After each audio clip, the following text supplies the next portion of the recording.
So the whole study also of Taiji Quan is to understand these polarities. Is to understand you cannot have good without bad. You cannot have up without down. You cannot have front without behind. You cannot have left without right. They are always there. And so one of the ways to start understanding it is in your practice. One of the rules of Taiji Quan is one part of your body moves, your whole body moves. This does not exist in Taiji Quan. This will exist. Why? Because I want to use my whole body. Otherwise, where's the power? If I just use like disconnected. So that's why I have to integrate. And so, in order to work in a uniform way, unified way, you have to understand that if something goes up, something goes down. What does it mean on one level? If I just go down, I will collapse. So if something goes down, something also has to go up. If something goes in front, something has to go back. If I only go in front, again I will collapse. So you always have this left, right, front, back, up, down. And then you start to see it's a whole. And one, binary. Binary in the sense that always polarities. And so once you have this sphere, then you have a center. That allows you to be centered. If you only have front where you center, you don't have a center because things will draw you like this and you're always drawn when you're drawn because you don't have the other part. And so you start experiencing also in your body like what it means to have alignment, what it means to have center. But then it's the same thing like psychologically. And some people will have lots of problems at the beginning because it's so slow. You know, it means that you want to go faster, you want to put power, you should not be putting power, and so there's also this whole thing, how you deal with the emotions that come up, like there's all these things going on. And so on the one hand, very true, so the polarity, and then also starting to recognize, see, also in my movement, there's a movement, okay, coming, relaxing, then again, Yang will come, Yin will come. In the day, the same thing, Yang, I'm working, then I go to sleep, Yin.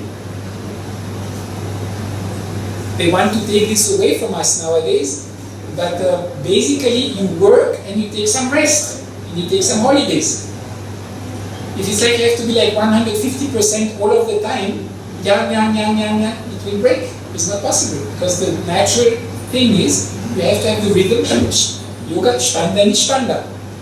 Activate and you have to relax. You cannot only activate. You cannot only relax. You have to find this kind of rhythm. So that is this importance of polarity. But so polarity not only meaning binary in the sense of, because we are interested in the whole rhythm and how one moves to the other and so on. But the second part of the question from Dipti is resolve conflicts, how to open up. Whenever things are, I make a movement and I'm like, I don't know, I'm like this, here it cannot circulate properly. So I need to open up. So certain things you can just with your awareness, okay, you can open up. But some things deeper inside of our body, it's all our emotions, all these things which are like this, and so that's why we have like ulcers in our stomach, or we have, all these things. So actually, the more you practice, that's why it's also related to like this internal working Taoism. It's also a way of little by little opening up all the knots that we have. And so the knots being physiological knots, but psychological, they're interrelated. And sometimes maybe I've seen it doesn't happen every day, but sometimes I gave one yoga class once, and one lady came with simple things. She was crying from beginning till end. The whole class, she was just crying. Because somehow just, okay, it opened up something. Just, yeah. So sometimes you work on something physical, but some other things may also get released. Sometimes, on the other hand, you work on some psychological maybe problems or issues, and you resolve it, and your practice becomes better. They are linked. And that is why they say, now yoga or like Taiji, all these arts, they have kept very much the technique part. But it's a way of life. And why is it way of life? Because everything is connected at some level.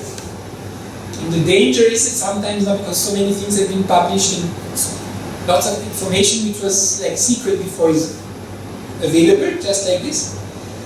And so people want to push through.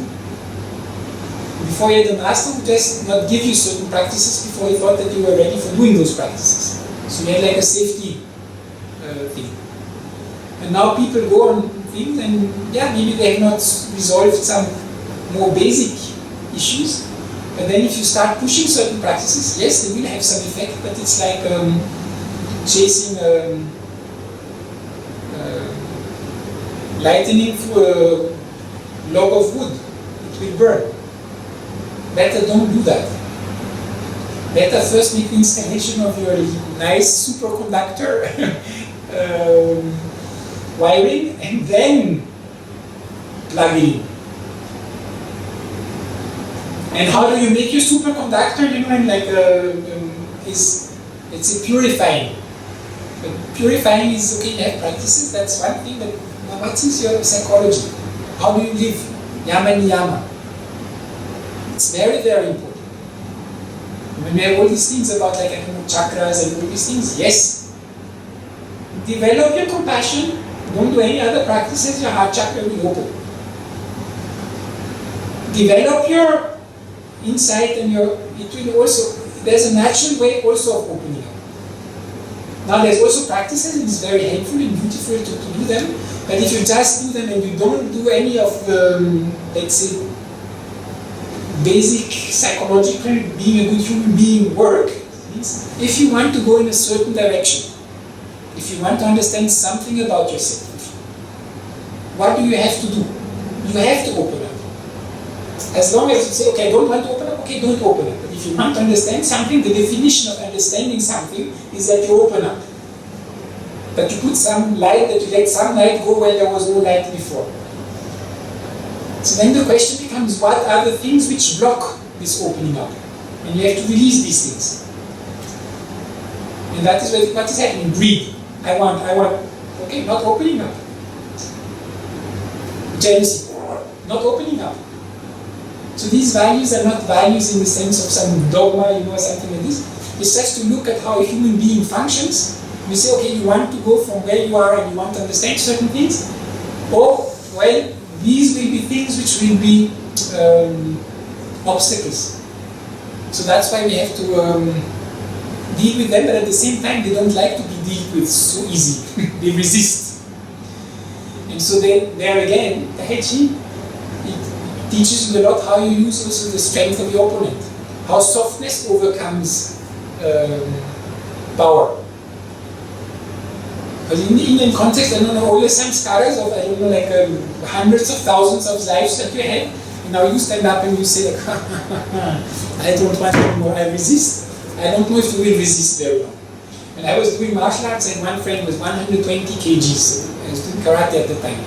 When this guy came with a kick, you couldn't just stand there and block. It's not possible. I mean, it's just 120 kgs steamrolling you. So you had to become more intelligent. When he was coming, you had to move to the sides. You know, you had to anticipate. At the moment he starts, then you start. You know, otherwise it's not possible. And in that sense, martial arts also in another aspect is quite interesting from the psychological point of view, because on a very, very physical level, you understand that you don't go very far with brute force. You're down very quickly. So you start to learn, you have to become more subtle. And in order to become more subtle, what you have to do, you have to develop your listening ability more. Okay? Funny thing is, you want to develop your listening ability more, your center has to become much more grounded. Because if you want to listen, if you don't have grounding, how can you listen? Immediately you will be drawn into what the other people is saying. So how can I at the same time completely go out, completely be sensitive, completely open up, but without losing my grounding? That's what lots of the martial arts are.